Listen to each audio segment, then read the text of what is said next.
तो दोस्तों आज के इस वीडियो में हम लोग वर्ण को समझने वाले हैं कि वर्ण आखिर कहते किसे हैं, वर्ण क्या है, वर्ण से आप क्या समझते हैं, सभी चीज़ों के बारे में दोस्तों आज की इस वीडियो में हम लोग बातें करेंगे कि आखिर वर्ण है क्या। ठीक है ना। तो आप लोग बस वीडियो में अंत तक बने रहिएगा दोस्तों। आज का यह वीडियो देखने के बाद आप किसी बच्चे को भी यह वीडियो दिखा देंगे ना तो वह भी समझ जाएगा कि आखिर वर्ण कहते किसे हैं दोस्तों। तो बस आप लोगों को वीडियो में अंत तक बने रहना है क्योंकि आज की इस वीडियो में हम लोग जानने वाले हैं कि वर्ण किसे कहते हैं। तो आप लोग वीडियो में अंत तक बने रहिएगा। ठीक है ना। तो देखिए आप किस वर्ण कहते हैं तो देखिए वर्ण किसे कहते हैं। देखिए इसका परिभाषा क्या है।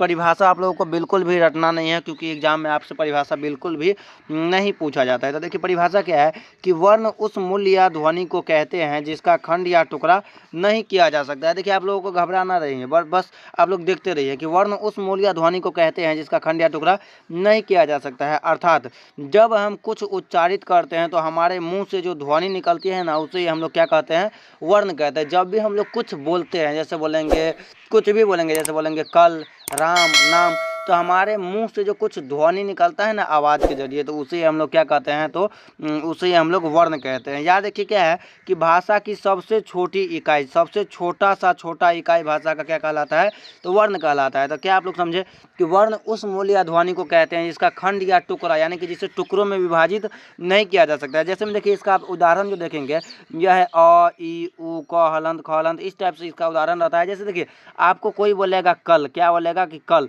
तो कल का जो आप खंड कीजिएगा ना तो हो जाएगा क प्लस ल। क्या होगा कि क प्लस ल। तो देखिए यहाँ पे कल का जो है यहाँ पे खंड या टुकड़ा हो गया, हुआ या नहीं हुआ, कल का खंड या टुकड़ा हुआ कि नहीं हुआ, क प्लस ल।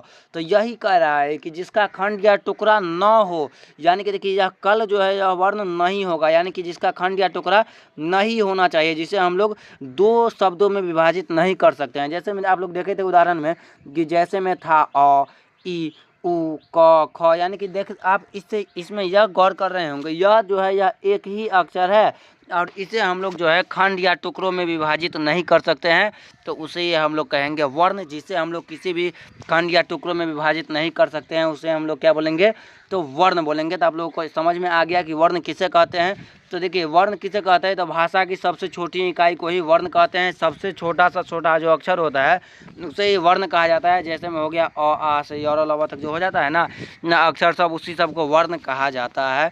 और वर्ण होता है दो प्रकार का, लेकिन उससे पहले आपको बता दें कि कुल जो वर्ण होता है, वर्ण अगर आपसे पूछे कि हिंदी वर्णमाला में कुल कितने वर्ण हैं तो आप लोग क्या बोलिएगा, तो हिंदी वर्णमाला में कुल जो वर्ण है वह 52 वर्ण है, 52 वर्ण है। तो आप लोग याद रखिएगा कि हिंदी वर्णमाला में कुल कितने वर्ण हैं, तो 52 वर्ण है हिंदी वर्णमाला में। ठीक है ना। इस वजह से देखिए आपका क्या क्या कह रहा है कि वर्णों के प्रकार, वर्ण का जो प्रकार होता है, वर्ण का कौन कौन प्रकार होता है, एक तो होता है स्वर वर्ण और दूसरा होता है व्यंजन वर्ण। तो आप लोग याद रखिएगा कि वर्ण कितने प्रकार के होते हैं, तो वर्ण होते हैं दो प्रकार के। अगर आपसे कोई पूछे कि कौन कौन, तो वह हो जाएगा स्वर वर्ण और एक हो जाएगा व्यंजन वर्ण। तो याद रखिएगा कि तो वर्ण हम लोग किसे कहते हैं, तो वर्ण उस मूल्य या ध्वनि को कहते हैं जिसका खंड या टुकड़ा नहीं किया जा सकता है। जैसे हम लोग देखे थे, जैसे में हो गया था अ, क, ख, ग, यानी कि जिसे टुकड़ों में विभाजित नहीं कर सकते हैं। जैसे में देखिए यहाँ पे लिख दिए हम ग हलंत, जैसे इसको हम लिख दिए तो इसको आप टुकड़ों में विभाजित कर सकते हैं, नहीं ना कर सकते हैं।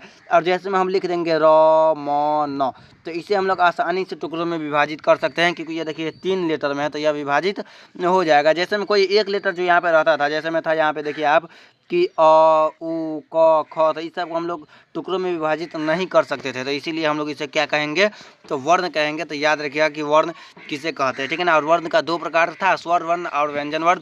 अगर आपको इसका भी परिभाषा जानना है तो आप लोग कमेंट बॉक्स में कमेंट करके अवश्य ही बताइए कि सर स्वर वर्ण और व्यंजन वर्ण का भी वीडियो बनाए, तो उसका भी वीडियो अवश्य ही बनेगा। ठीक है। फिलहाल आज की इस वीडियो में हम लोग देखे हैं कि आखिर वर्ण कहते किसे हैं और यह कितने होते हैं, तो वर्ण कुल 52 होते हैं। ठीक है ना। अगर आपको वीडियो अच्छा लगा है तो वीडियो को लाइक करके चैनल को सब्सक्राइब कर लीजिएगा।